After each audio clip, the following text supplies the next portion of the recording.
Right there. You too. Bye. Yeah.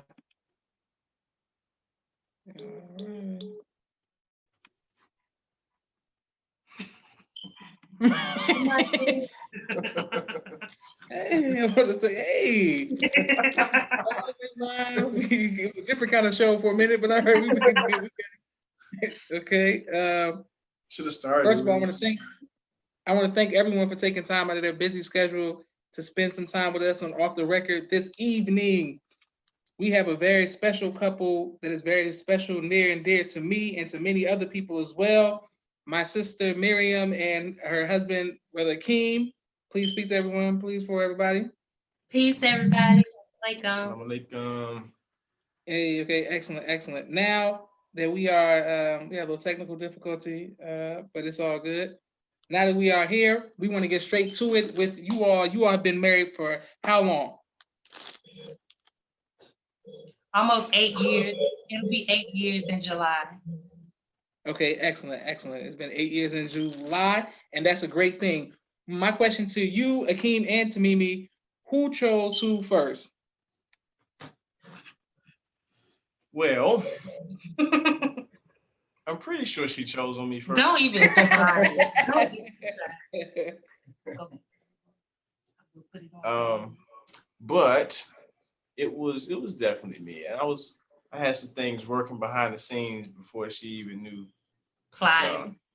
So yeah, by the time I made my move, she didn't know what hit her. Okay, okay, that's a good thing. Now, That's a Nova boy. now, Akeem, how long were you working on things before you made it public or made her aware of it? It actually wasn't that long. I think it was the end of 2009. It was right around the time when Minister Sharif had started he started the marriage seminar or the marriage counseling seminar on Wednesdays, and I saw Mimi sitting in the audience, um, just like helping him out with the Twitter and the technical side. And when I saw her at the meeting, I was like, oh, I'll be at the meetings every Wednesday from now on. Okay. Maybe a month, 2 months before I kind of let her know my intentions, sort of. But yeah, prior to that, she had no idea. Okay, excellent. Mimi, we come right to you. Hold on one second.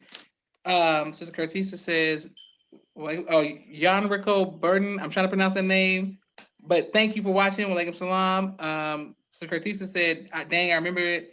That wedding, it was that long ago. Sabir says macaroni. Rashad said it was the 3rd of September, the day I always remember. Rashad, shut up. Well, Mimi, how were you made aware that Akeem was interested in you? Okay, so so this is the first time I was like, oh, he's choosing, because I saw him. We were at the Wednesday night marriage thing, and the only reason that I came is because mommy and daddy asked me to do like live tweet the meeting for them. Okay. So I was there, and I was just live tweeting, polls and all of that to get engagement on Twitter. And I learned a lot by being there. So I was sitting next to his sister, who was like working on his behalf on the low. Camilla was definitely the wing woman, because she's like, so any brothers trying to court you, you ready to get married? You come. I'm like, I'm here just to tweet. I'm just read from the script. I'm just like, I'm here just to tweet. I'm not interested. I'm not in question. I'm just here, just to tweet. But me, like, I knew his family. I was really close to his mom. I was close to his family, and it's crazy because I never really even paid attention to Akeem. It was it's so crazy. Like, people think like, oh yeah, this love story. Yeah, both were from the DC Moms house. Like, we did not know each other. We knew each other's families, but outside of an occasional assalamu alaikum, Walaikum salam. That's it. It was always in passing, never a conversation. So back to when I knew he was choosing, there was a brother at the Wednesday night meeting, and I don't know, mommy asked me to help serve the refreshments.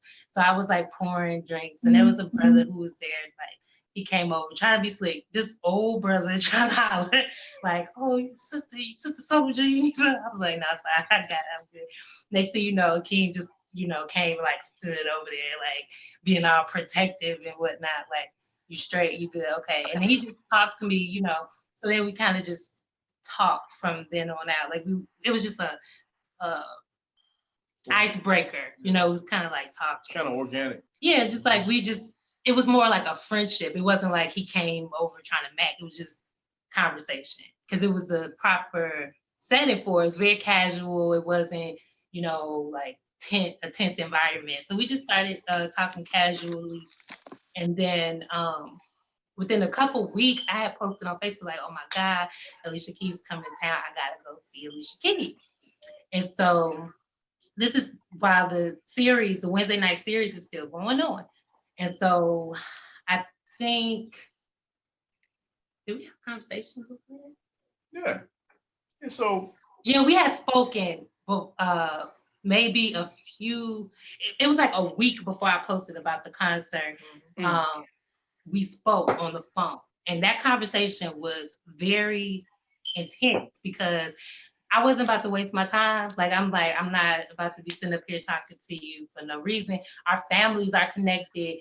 I didn't want it to be like, if it didn't, if it was weird, I didn't want it to be awkward. Like, oh, I still got to see this person that I talked to that was weird.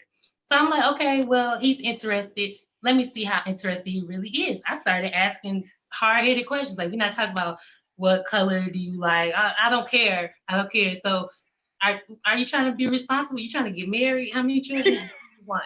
Oh, how do you want your children raised? Because I literally was trying to scare him away. Like, if you're not being serious, then those questions that scare a man who isn't ready or isn't serious away when you asking him, how many children do you want? How do you want your children to be reared? Oh, where do you work? How long have you been working there? Like, I'm courting him, like taking him to task, and he answer for every question, what. But what stood out with that first conversation was that he never mentioned, like, the prevailing thing in my life prior to Akeem was with a lot of FOI. If they would be interested in me, they would try to come to me directly and just say something like, oh, your father ain't never gonna let you court. Beautiful sister, your father ain't never gonna let you court. You always saying something about my father, which is letting me know that they're not the one for me. They weren't. If you're not man enough to approach my father about me, you're not the one for me. So you can keep it moving. But within that conversation, he never mentioned my father. Not in that way. More like if we were referencing how we were reared, because we talked about the similarities in our childhood, the differences, those type of things. So he never mentioned it in a way like, oh, I'm nervous or whatever. So fast forward to a week, it was literally like a week after that first conversation. I posted that on Facebook about the concert. And then when the next Wednesday night. So I saw the little post that she put. Like, oh, Alicia Keys is coming to town. Who wants to go with me or whatever? I was like, he didn't say no. Who wants to go? No, that's what you. No, I'm saying it didn't say who wants to go. It was like I'm about. Oh, so maybe being a little sweet. I was saying, oh my God, Alicia Keys is town, and I'm about to go. Like, I'm going. I want to go. It was like to the thing. Yeah, maybe that's how I took it. That's how he took it. I was like, oh, count me in, And as soon as she replied back, like, okay, I went and bought both the tickets. I thought he was joking. I didn't think that he was, going to buy concert tickets to see Alicia Keys when we literally talked maybe twice on the phone. So I was like, okay, wow, okay, that was great. And then I was like, okay, I want to see how this gonna play out. So I ain't say nothing. I ain't mention it. So how you talk to my dad. Yeah, so before I took her out, I knew that I wasn't going to be, I didn't want to be disrespectful. I knew what my intentions were, but when you do certain things like that, it can be perceived in a certain type of way. People feel like, oh, he's just trying to, he's trying to get in through the back door, or whatever. So I intended to make all of my intentions known, especially to her father, because I wanted his respect and I wanted his approval. So, I I think I caught him one day, either maybe at the house, or I can't even remember where it was, because she said I wasn't nervous. I'm going to go talk to her father. I was definitely nervous. Okay. So, but I tried not to show it. I told him, I just asked him, I was like, is it okay if I take your daughter to a concert? And so it started with just that. He was like, no problem, soldier. I've watched you and I respect you. I appreciate you coming to me. Man, it was like sitting down a load of bricks, because I thought he was going to hit me with the Supreme Captain attitude. But, I had already, me and Dad, we had already interacted with each other. So it wasn't like he didn't know me. And he even said that. He was like, I know you since you was a little boy. I know your family. So again, that was another thing that was just organic. As nervous as I was because of the task at hand, I've always felt like he was a person who I could just talk to. So it wasn't difficult. And then I knew, great. she was working. So hey, Naima says she was choosing back. Rashad says so he tried to play protector man. Okay, excellent. And Naima says, okay, now next is so after that one date, then what transpired? How quick after that date was it, like engagement to marriage? Like what was the timeline? So we courted for a little over a year, maybe a year and a half. Mm-hmm. A year and a half we were in courtship, which is by the standards of the nation. It's a little long, but I don't regret it. I personally feel like it was a perfect amount of time. Yeah. We got to have a lot of conversations. We spent a lot of time with each other's families, so we knew what we were getting into. You know what I mean? So I mean, we started courting. What was that, February of 2010? That's when we got engaged. Oh snap! Yeah, but we were courting from, it was 2000, so 2009. Yeah, that was 08. It was 2009 to 2010-ish when we recorded. We got married in 2011. He proposed February 20th of 2011, and we got married in July of that year. And it was so funny because his family that's lost found, some of them was like, "Is she pregnant? Were they rushing to get married for?" Right. And then you had the believers like, they courting long, So it's like you can't please everybody, but we did what we needed to do, and I felt absolutely no pressure. I did not care. It's the most important. Marriage is one of the most important decisions you can make, and I wanted to take my time, and he wanted to take his time. We had goals. I was in school at the time, working on my master's, so it was just things that we were working on individually, and things that we needed to accomplish together first before we got married. And our timeline, for us, it was perfect. Okay, excellent. And that's a great, beautiful story. Naima says courtship manual says 3 to 6 months. Rashad says, damn. So I was rebellious, okay? 3 to 6 months. Aisha says that all he proposed on my birthday. Hey. And Sabir says 09 Soldier Boy voice. Wow. Okay, so when did you all know that this was the one that you were dealing with? Man, You want to that's go a hard first? question. No, Okay, you I go go first. first. I'm gonna tell you. Okay, So, you must say. oh yeah, I'm gonna because that's when I knew. So, um, I don't know the circumstances or the timeline, but I had a book bag stolen from me at Savior's Day, and yeah, I know, crazy, right? So it was a book bag. It had all of my study material. It had a Quran.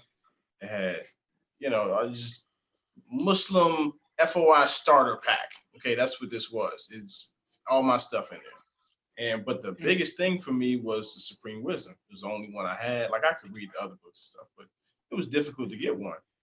And it was one night. I think I was bringing Mimi back from school or something like that, and I had told her about it. And I told her, I was like, "That is so crazy. I've been trying to find one. No one has a Supreme Wisdom." And she gave me a Supreme Wisdom, and it probably she could have had 3 of them. I don't know, but it felt like to find somebody that's actually been listening to you and understand your, what's really bothering you, and to try to work to alleviate those things. I don't know. For me, that's big. People listen to you and say, "Oh, I'm sorry," or whatever. But and again, like I said, she could have had 3 of them. She was like, "Oh, it's just an extra one or whatever." I didn't. But have to for work me, hard to find that yeah, stupid- right. But for me, I was like, "Oh man, I'm in love." She just gave me a Supreme Wisdom. Okay, good. Okay. It was that of So many things, cheesy, right? but I'm telling you, for me, that's when it was. Word is bond. Okay, excellent. Mimi, what was it for you? Okay. It could be a couple things. But I'll tell this one. So this one's kind of funny, but I knew that I was going to take him seriously after this because I knew I was like, oh, he's really interested. So I'm a mental health therapist. And at the time, I was, like I said, pursuing my master's. And so I took a group therapy class. And for that class, was that my group therapy class? I can't remember. I think it's for my group therapy class. I had to go to psychiatric hospital, and I had to sit through a couple of, had to go basically like to an AA meeting. There we go. As a member. Like I had to go and immerse myself in the process, not to facilitate or anything. And so I was telling him like, oh, I'm about to go to this particular hospital to experience this. I was really excited about it. And I was like, I need a ride. Like, I need a ride. And he was like, okay, I'll take you. He was like, I'll go with you. And I'm like, okay, you're gonna give me a ride? That's cool. Thank you. He was like, no, I'll go with you to the meeting. I'm like, you're gonna go to a Narcotics Anonymous meeting with me for my school assignment. This was our first official date. And whenever people say like, how did you all meet? Because the meeting was like the day before the concert. He always tells people we met at NA or AA meeting. I'm like, can you please stop doing that? Like, but yeah, I was like, oh, okay, so he's really like making these sacrifices to be uncomfortable, go into these uncomfortable situations just to spend time with me. And I thought that was really sweet. But later on, further down, when I knew like things were getting like serious, where it's like, okay, I was sick, I wasn't feeling well, I had like the flu or something. And I told like Akeem would come to see me basically every day. He worked, he had responsibilities, within his family. He, is really generous. He's the oldest sibling. So, he would provide rides for family. He had duties at the mosque and stuff like that. But he would make sure that he saw me every day. And I told him, like, you don't have to do that. I appreciate it. You don't have to come, like, see me every day. He made sure that he would come see me, even if he was just dropping off food, coming to just be like, hey, assalamualaikum, I'm headed here. He would just come see me. And that just made me feel so special. I was like, oh, he just come out of his way to just visit me like every single day. And so when I was sick, I told him like, I don't feel like company. I'm not feeling well. We could just talk. I'll, see you when I feel better.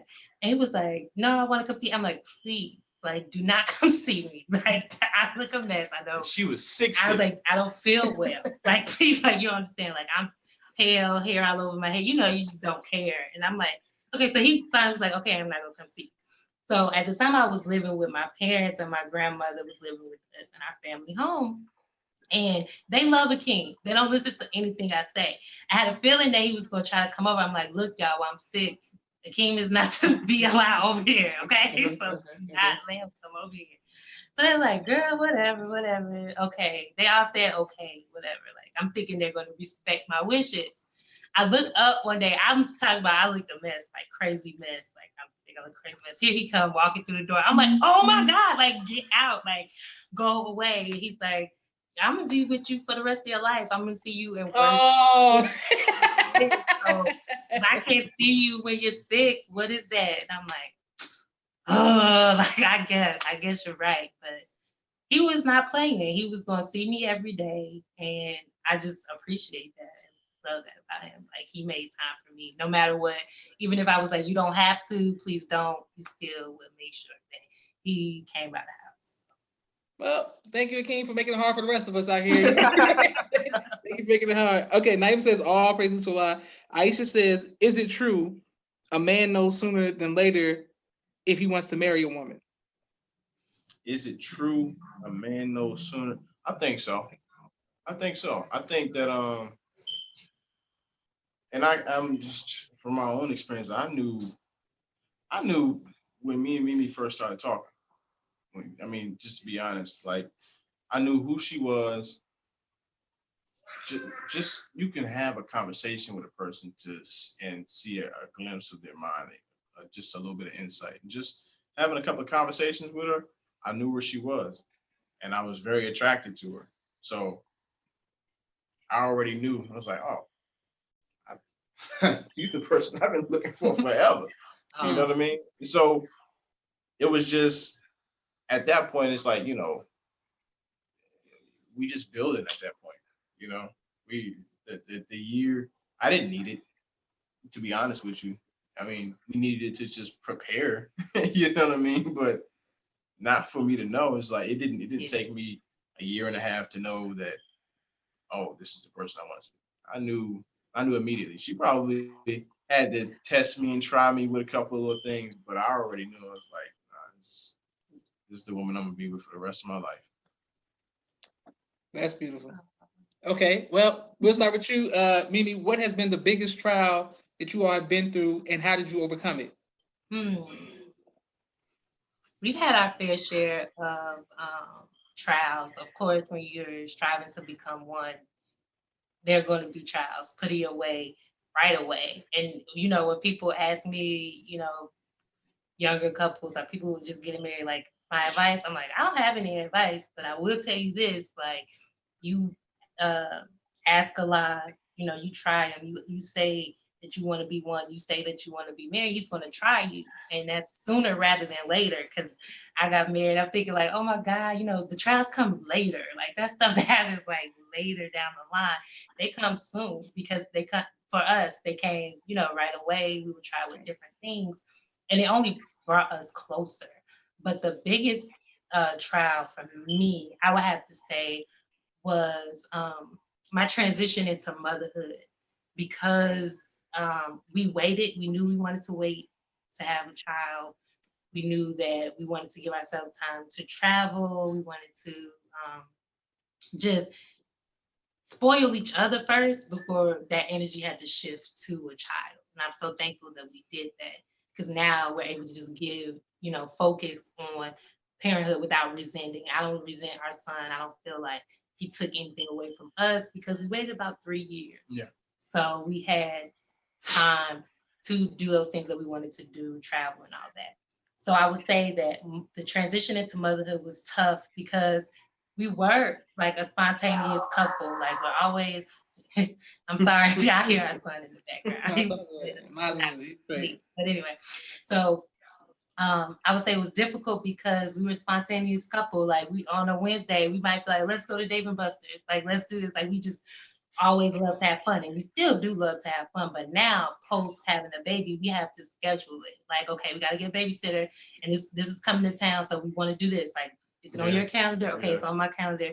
We got to get these tickets in advance. It's not so much like, oh, it's Tuesday. Oh, let's go to a restaurant. Let's go skating. It's like you have to plan it more.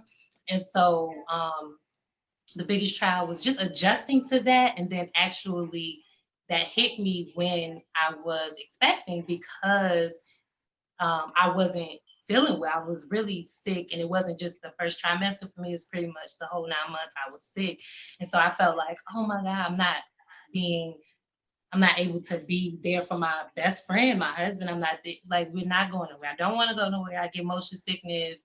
I was not pleasant, and I know that, and I kept being like, I'm sorry that I get motion sickness, and I don't want to go anywhere. I don't want to go to a restaurant because the smell is gonna make me nauseous. Everything's gonna make me nauseous. Everything's gonna get on my nerves. So I just was like, I'm sorry. But he was like, it's okay. I love you. Like he made me feel just like the most beautiful person. I know I looked like Shrek when I was pregnant. I know, I know that it was just like a difficult, it was, I think, a trial for our marriage because it was more so, I felt like the focus was just on going to doctor's appointments, staying positive and just focusing on the baby. And it was like our date nights, there was none of that. Like we cut those out because I wasn't feeling well. I didn't feel like it. So I feel like that was a huge trial and transition. And now we figured out how to balance it once, our son got here. I have no problem. I think a lot for our village, our family. Uncle Josh is always clutch. Auntie Nana, mom, like our parents, everybody, who watches Maz for us. We only trust our family pretty much to watch him. Um, so we can't go to a movie or go out, and we're blessed to be able to do that. We just have to, we schedule it now. We make sure we have date night at least once a month, and stuff like that. So yeah, that was the biggest trial for me. Just like, oh my God, I was panicking. Like, is this what being a mom is gonna be like? I'm not gonna be able to have fun anymore. So I think that was like a big trial for me. Yeah, I think it was it's the same time period.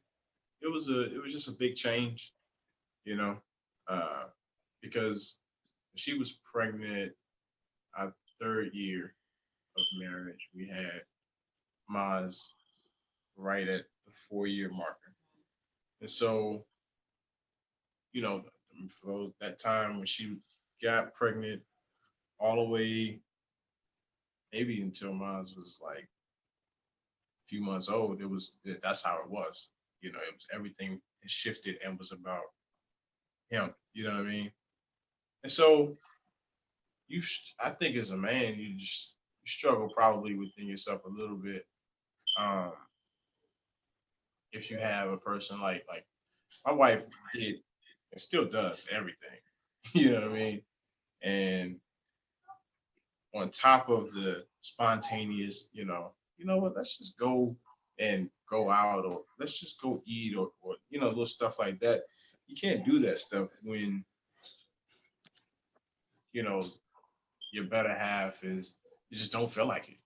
You know what I'm saying? Or we got the little one, and it's gonna be a whole family trip. You know what I'm saying? And we missing movies because either he gonna scream in the movie theater or she gonna have to keep getting up with him. So it's just that whole dynamic, that change it was just that. It was just a change.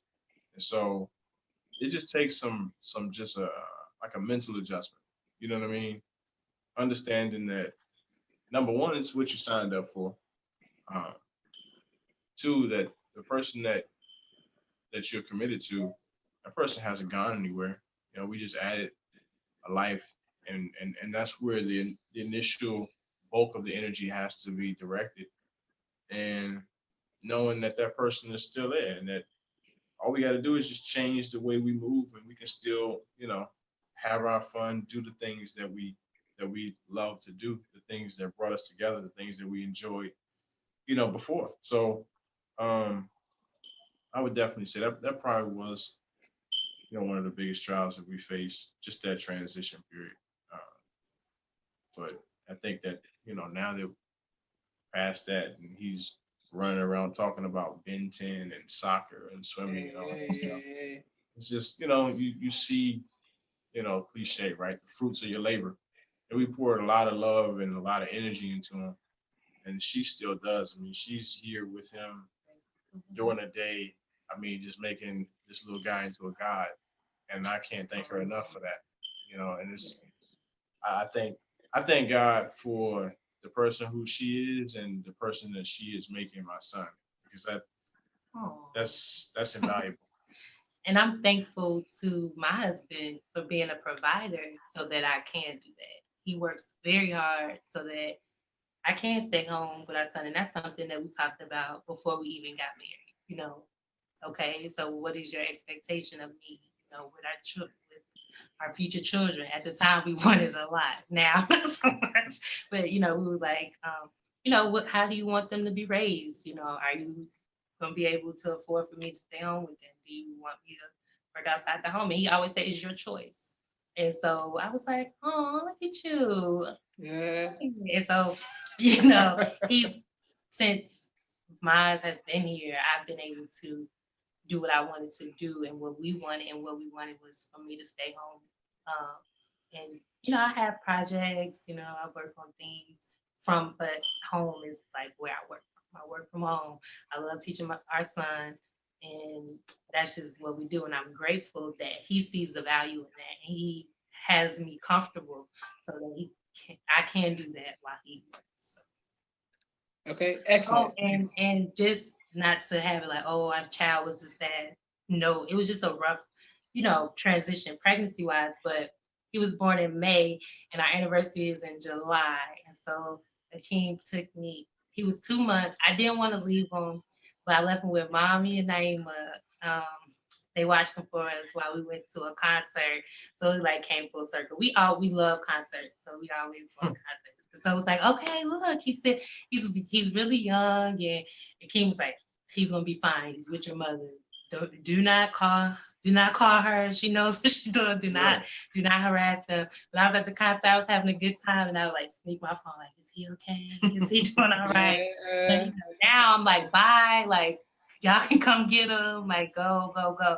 So to the moms out there and to the dads, to the couples, like make sure you schedule date night. It's so important. I don't care if what like make sure your children are safe and secure, but if you have to send some here and some there with people that you trust, make sure that you make time, because if we're not good, our son is not good. And the priority for us is peace in our home. And so when everything's good, we're happy, we're doing the things that make us happy, then our son, we put that in our son, that energy is in our home and he's good. And we're as a family, we're good. So make sure that you're doing those same things that you did in the beginning, or the things, whatever excites you or makes you happy now, whatever you like to do for fun. Continue to make time for those things. You might not be able to do it as much, but schedule it, do whatever you have to do to don't neglect yourself and don't neglect your marriage. Excellent. Okay, Rashad says Mimi knew since she saw him drilling in that big coat in '96. That's when she knew. Rashad roasted. Uncle Chip says love you. I mean, Uncle Jamil says love my family so proud, love you more. Love you too. Naima says I bear witness to the motion sickness. Rashad says, girl, now we see you. Yes, Aisha says, oh, she said you answered the question. What do you do to keep your family relationship going? Thank you, Brother Charles. Thank you very much, Brother Charles L, for being on deck from Dallas, Texas. Thank you very much, sir. Okay, what has been the how did you all blend the families? When you have a big family, the other person big family, were y'all worried about that? About families' opinions and things of that nature? I was not worried at all. And I was so thankful that he has a family, because you always hear about monster-in-law. Like I said, I was close with his family, especially his mom and his sisters, seeing them at the mosque and DCs, and just knowing her seeing me grow up from DC. I always would seek Sister Zanya out at Savior's Day. And it's so funny because she would always say, and it was just like, like, I don't know, I just never paid it any mind. She was like, did you see a king? Have you seen a king? Like, she was just like, and I'd be like, oh, no, ma'am, I didn't see him, then we would just go on talking about something else. So she would like, tease or like throw it out there. But she says ever since we were little children in the mosque in DC, since we were babies, that she knew that we were going to get married. She wanted us to be married. So it was never, I never felt anything but love. They would have Sunday dinners at their house when we recorded. So every Sunday I would go over to their house and for dinner, and like his siblings would be there. We would be doing karaoke, playing games. Like it was like a weekly thing. And I got to like really be around his family to see how they interact, to just see. And I never once felt awkward. I'm like, oh God, I'm gonna be so like his whole family gonna be looking like, who is this girl? They might have felt like that. Didn't show me anything but love. And so he was, like I said, he was stalking me, come to my house every day to see me. Yeah, I mean, I And felt. so my way. family was obsessed with Akeem. And grandma used to call Akeem, man, allow me to please her. She would call Akeem at work and be like, oh, I need Akeem to fix my TV. Akeem's very like handy. He can fix basically anything. And she would be calling Akeem. She was like, Ken, my TV won't turn. I'm like, grandma, you just need to hit the power button. Like, come on. Like, I got a vacuum I need Akeem to fix. She loved just talking to Akeem. My family would have taco nights or just like playing cards. My mom is always trying to do something festive anyway. She loved Akeem. My dad never gave me any smoke about Akeem. That's the first time ever that, you know, he's crazy. He kind of takes people through the ringer. He didn't really give me, I could tell that he approved of Akeem. He was kind of monitoring how things went, but he never, did anything. Like in the past, some situations I could tell, like, oh, he don't like this person. Like he's gonna make it very difficult. But with Akeem, it was never like that. I knew that, I guess because they saw him grow up, they soldier with his family. His father is a dope buster. His mom, and my mom was insane. Like I said, NGT class and DC and Vanguard class. So our families were already, there was already love there. And so it was just a matter of. And years and years and years of history. Yeah, they had history. So it was just a matter of uniting. Okay, excellent. Thank you, Brother Charles, for the love, and I really appreciate that. Aisha says, I agree, that first date without the baby is nerve-wracking. She called her moms 5 times, like 5 times. Brother Khalib, I hope I'm pronouncing your name right, sir, says he saw all three of us grow up. Thank you very much, sir. And Aaliyah, Still I Rise, as Brother Alfonso's daughter says, that you all were meant to be together, born to love one another. Excellent. Oh, thank you. I like to see that. I think that. And Naima said Grandma claimed Akeem first. Yes, Akeem, Grandma's boo forever. That's my boo. Sabir said that DC Love Connection. Thank you for that, Sabir. Okay, boom. Excellent. What has been the biggest joy of you all being married? Oh, man. Just having, I would say for me, just having somebody to go through life with and not having any regrets. I have no regrets in the man that I chose and the man that I married. No matter, even when, like I said, when we going through trials, it's us against the problem, not this problem can conquer us. We know that we're gonna get through it, whatever it is, we're gonna get through it together. And so I would say the biggest joy is just experiencing life with somebody that I love and want to grow with, just having somebody who gets me, whether it's our inside jokes, just, we're always coming to the table with our plans and our goals, what are our ideas? Okay, how are we gonna make this work? Let's do this. Okay, what do you think about this? What do you think about that? And just not to sound cliche about communication, but I am a therapist, so I'm always trying to process things, and that probably was very annoying for Akeem in the beginning, because like just learning how to communicate, I had to learn, when something happens and I want to talk about, I need to wait. I need to give him time to process, and then we can talk about it. And now, we're always in a constant state of assessing and reassessing the relationship. Okay, so what's my grade for being a wife? How am I doing? What can I do better? You know what I mean? How can I make you happy? And Akeem's like, what can I do? How can I make you happy? And just taking that feedback and, implementing those things. And it's like, okay, I encourage, I encourage all couples to just kind of assess you grow, you change, and you don't have to grow apart. You can do that together by just simply talking to each other. Okay, so how are you feeling? And the main thing is, how can I be a better wife to you? How can you, husbands, ask your wives, how can I be a better husband to you? And be willing to accept that feedback. And I feel like that's just been the greatest joy, just, having somebody who makes me happy and wants to make me happier, and having somebody that just makes me happy and I want to make him happier and stuff. So, and just having fun with our son, just having fun as a family. So I was about to say that. I think as a family, like I love what I do as far as work and all that stuff, but I'm so happy when I'm home with my family. My son running around playing something or trying to get me up to do something, or we're all just sitting on the couch. Like I really like her.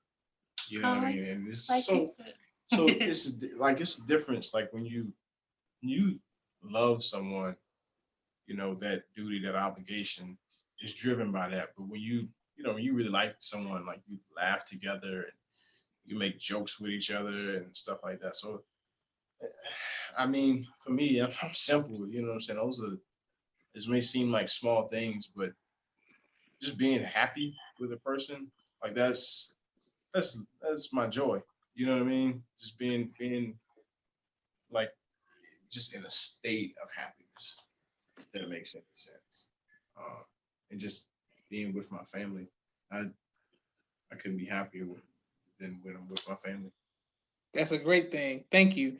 Rashad says, "Who's going to have the birds and bees combo with Miles first? Because if y'all don't, he will." mine's four. Just be quiet. So That they it will won't answer your be question. Uncle Johnny. That's who it won't be. Okay. How do you all know which advice to take from friends? Like, how do you know like this? We should listen to this person's advice or this person's counsel or something like that.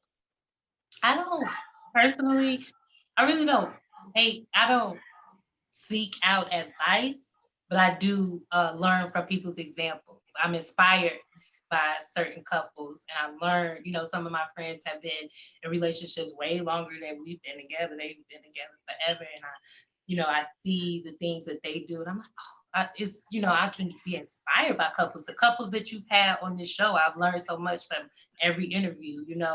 We watch them together. If he's at the station, he's at work, I'll send him the link, like, hey, after, and then we'll talk about it. Like, I love to learn from other couples. As far as seeking out advice, you got to be very careful with that. I don't often seek out advice, not to be spooky. We pray on things together, we process things together. Um, that's pretty much. I think that what kind of because I'm the same way. Heck, I don't take. I mean, I've never. I don't think I've ever asked any advice from any of my friends. I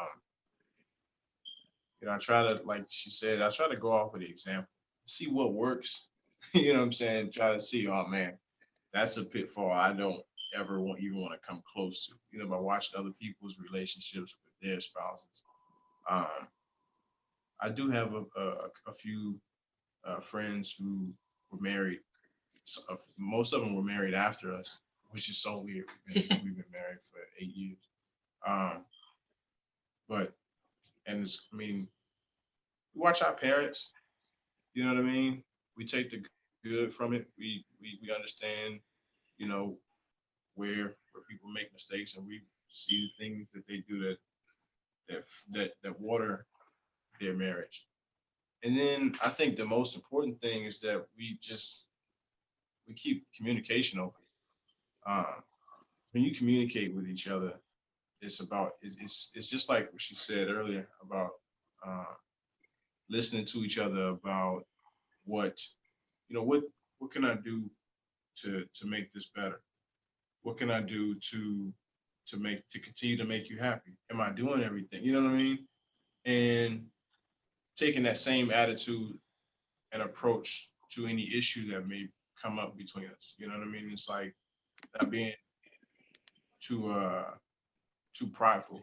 Absolutely. You know. And another thing is, I like to YouTube. I love YouTube, listening to the ministers' lectures, listening to different things. And so, if there is an issue or something that comes up, you can't argue with the teacher. So if a kid's like, well, actually, this, then I'm like, actually, okay, like I guess I gotta, okay, you gotta submit to it.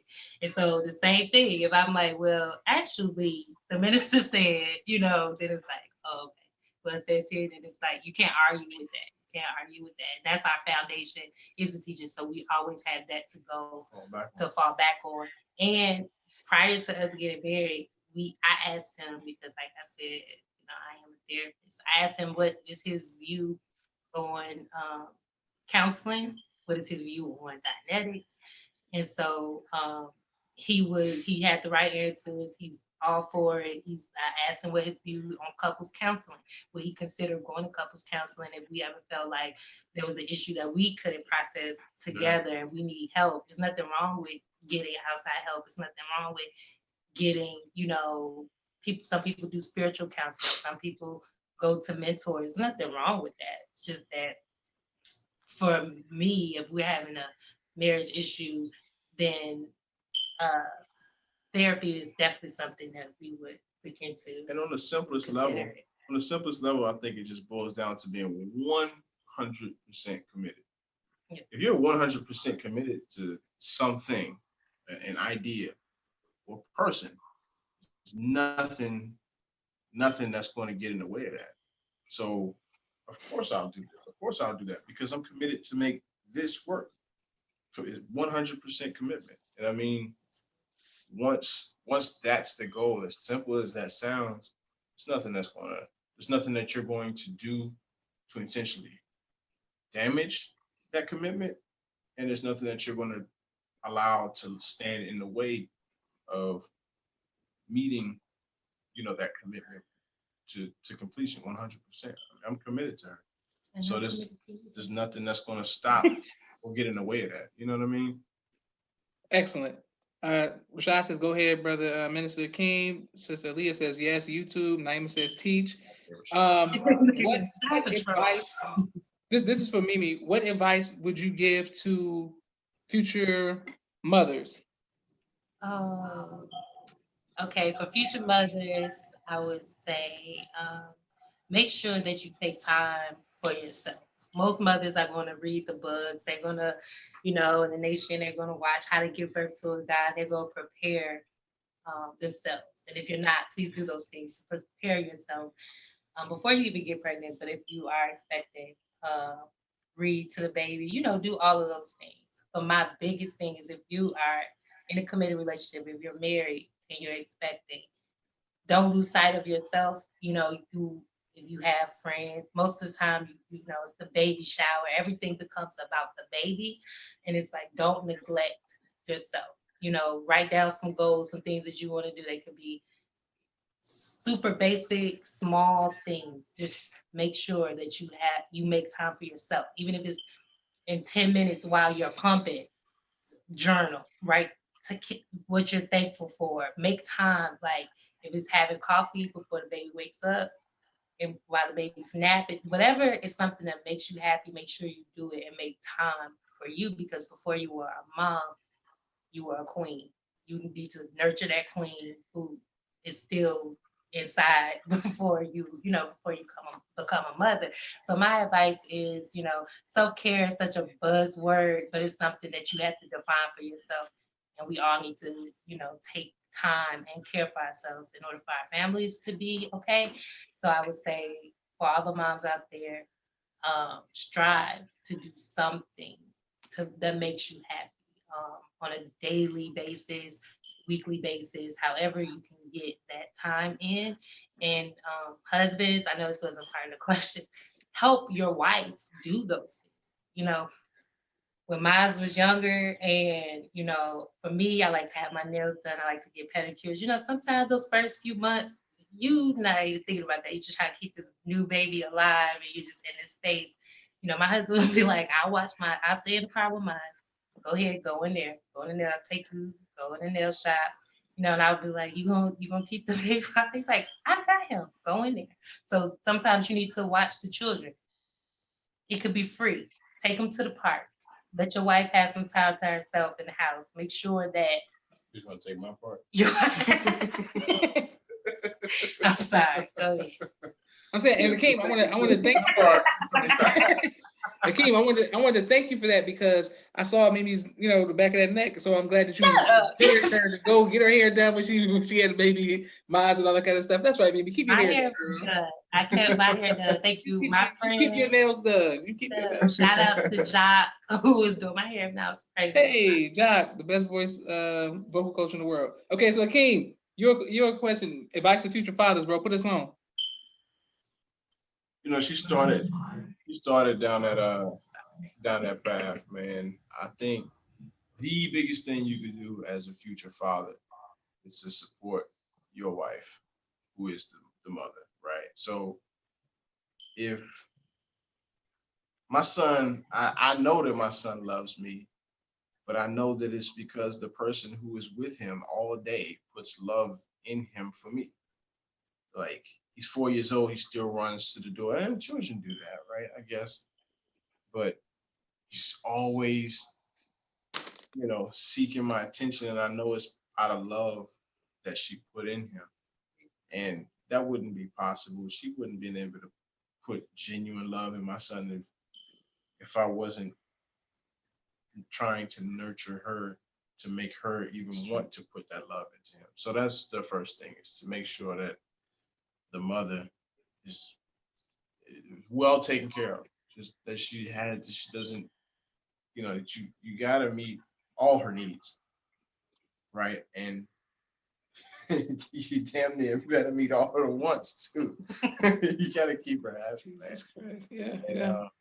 I'm just saying.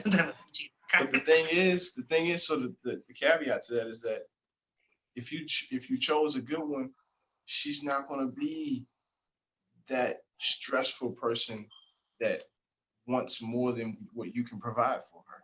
You understand what I'm saying? And it's just one person who knows the reality, and she'll be striving to make you happy as well, Joshua. Exactly. That's right. Go ahead. Come on. Josh over there like, oh my God. And that's because she will understand the load that's on you as well. Because it definitely shifts. The things that she was more than willing and able and happy to do while she was pregnant, that took a dip, and it was a natural thing. So you gotta step up. Sometimes you gotta step in there and cook some meals.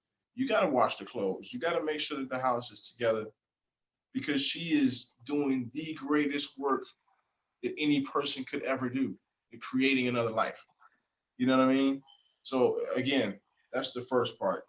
It's a big part. That's like number 1, 2, and 3. Okay, out of 5. So the next thing, and I think it's important. It's right up under that, is just making sure that you're in constant communication and that you are there for your seed. Like, you gotta be there. You know what I mean? It's one thing provide money, but he don't care how many toys I buy him. You know what I mean? He would just as easily be okay pretending that he has something and we're playing together. That the time that we spend together is more valuable than any money that you can provide for your son or daughter in the future.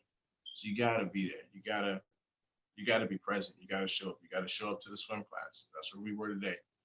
You gotta show up to the baseball game. He's 4 years old. He's gonna be a T-ball. You know what I mean? He probably won't even remember some of this stuff, but you gotta be there. He will remember. He probably won't. I don't remember a lot of stuff, but I was a coach to his soccer league. It's his soccer team last year. He was 3 years old. You gotta be there for those moments, because he still talks about that now. He doesn't talk about the toy that I bought him last month. He'll talk about stuff that we did last year. He'll talk about trips that we took. He'll talk about the road trip. Are we going to Florida? He'll talk about those things. It's just the time that we spend, the songs we sing together, the books that we read.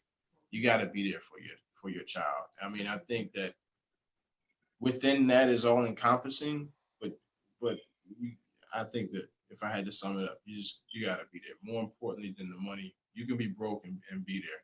You know what I mean? So Absolutely. And great responses. And thank you all for watching today. And I want to make sure that I announce this podcast is brought to you by ABC I Love Me, Mimi's book on Amazon, Politically Oppressed, Rashad's t-shirts. If y'all working out, if y'all need some. My second book, Cleopatra, is on Amazon. And thank you for everyone who's watching. Aaliyah says the memories stick, got to make them count. Excellent. Okay. Last question. We don't want to hold you all over time. You all have met the Most Honorable Mr. Louis Farrakhan, and he gave you all some words or some kind of encouragement. How was that like meeting him, and how has that impacted you all on relationship? man, it's a phenomenon to meet the minister. Just start there. It's amazing. Met him a few times. I'm pretty sure you all have met him more than that. So I'm thankful and humbled just for the experience to be in his presence. But then to meet him as a family when I know that you all and he watched you all grow up, you know what I mean? And then for him to see me and in so many words give me his approval, it meant a lot to me. He looked at me and told me when he saw Mimi, he saw my son, he looked at me and told me to, what do you say, keep this together. So as simple as that is, it goes back to what I was saying about commitment. You know what I mean? That's an instruction. That's the minister told me what to do. Yes, sir. Absolutely. You know, and I'm just thankful that he's more than anything, he's been just a representation of what to be like. Again, Mimi referenced the videos where he could just touch on a subject in one of his lectures that heal everything. You know, just one line, or he'll spend 5 minutes talking about something out of a 2-3 hour lecture, and it could be so packed with just jewels to help a person get through so many trials. So building off of that and then actually meeting him, I mean, it's been impactful. The just the experience of meeting him, but I think even more impactful than that has just been the guidance that he's given us, not even face to face, just us watching him, just watching his example and listening to his words over the years. Excellent. Mimi? Oh, wow. It's always an honor and a privilege to be in the presence of the man of God. I thank him for his example, him and Mother Khadijah, their example, their sacrifice, their love. And if it wasn't for the Honorable Minister Louis Farrakhan standing up and rebuilding the nation, there would be no me and Akeem. Our parents would not have accepted Islam and accepted to help rebuild the nation. And we wouldn't be born, we wouldn't know each other, there would be no us. Our parents are both met in the mosque, both believe in Muslims, whatever. We were raised in this. So I'm so thankful whenever I'm able to be in the minister's presence. And it's so funny because people think like, oh, you always get to be. I never take it for granted. I never take being around the minister for granted. And this last visit, he was here in Atlanta. My son, we were able to, what was that? It wasn't Holy Day. It was Family Summit. We were able to meet the minister and let him see my son. Mine wasn't even talking yet. He was really young then, and I think it was Family Summit. But the last time the minister was here in Atlanta a few weeks ago, we were blessed for my son to be able to greet the minister and give him a hug. And mine was just so excited. Like he just keeps have a talking conversation with him. I talked to Minister Farrakhan. It's like that's just beautiful, and then we have pictures so that when he gets older, we'll be able to show him like you met Jesus, like you met him. Yeah. That's huge, and we thank him for his time, his guidance, his love. And one thing that he said this last time that just, was humbling and was an honor when he said a good man for a good woman. And I was like, oh my good woman, praise to him. Like I'm trying. And so it was just, beautiful to witness that and be able to, for our son to be in his presence because he knows the minister's voice. He, has heard it in the womb. He's born for this. He knows, and so for him to be able to greet the minister, that was just amazing. Excellent. Okay, well, one more question. What advice, Mimi, would you give to future wives? That's it. Okay. I would say be patient. Be patient. Don't be don't be so thirsty to want to be married or so feeling like you're so lonely or living up to other people's timelines of when you need to be married, what you need to do, because there will be sisters, there were plenty of them like, what you waiting on? What you doing? You need to get married. You need to there's a brother, there's plenty of brothers that just accept it right now. Go ahead. If you want a brother, just no, you know what your standards are. And if you don't know, then you're not ready to be married. You need to write it down. You need to pray to Allah for a good man. You need to, what does that look like? Define that. Are you worthy of a good man? Are you being a good woman? So I would just say do the work and prepare yourself to be a wife. Prepare what you attract, what you are. So strive to be the things that you want in a mate. And I would say pray for a good mate. Pray in preparation that you will be a good mate. And write down the qualities that you want in a man and be realistic with yourself. And just be right what you want in a mate. Be realistic about what you want. And don't be afraid to court, like, not to be cliche and say court hard, but court hard. Just because I didn't give him a pass because my family knew his family, I still didn't know him. I didn't know what his wants and desires were. I didn't know what, how we would mesh together. So that's why being in different circumstances together, like going to a concert, I thought that was a great first date because Keem's so serious. I thought he was so serious. Like I always saw him like at the mosque working, Soldier Mode. I'm like, okay, he's a robot. Like he's a robot. So when he was like, we going to a concert, I told Naima, I was like, I hope he's not spooky because I'm be dancing. I hope he, I don't know. Okay, well, keep it control, Mimi. My God. I hope he doesn't ruin his experience. I hope he's not sitting there like, oh, like rigid or whatever. And it just shows that I didn't know him. Akeem likes to have a good time too. Like he's fun. I did not know him. So, being in certain different situations with him, knowing that he likes to, have a good time, play games, skate. He likes to do all the fun things that I like to do. He likes to do as well. And he has his own interests that I'm not necessarily into, and I have my own that he's not necessarily into, but we can have a good time together. So just knowing, be real with yourself with what you will accept and what you are willing to give. Don't marry somebody who wants a woman who's going to stay at home and have children and raise children if that's not what you want to do. Don't marry somebody if you know that he needs your help financially and he tells you we need for the first few years we're gonna work, we're gonna need to be a 2-income household, whatever. I've seen that happen.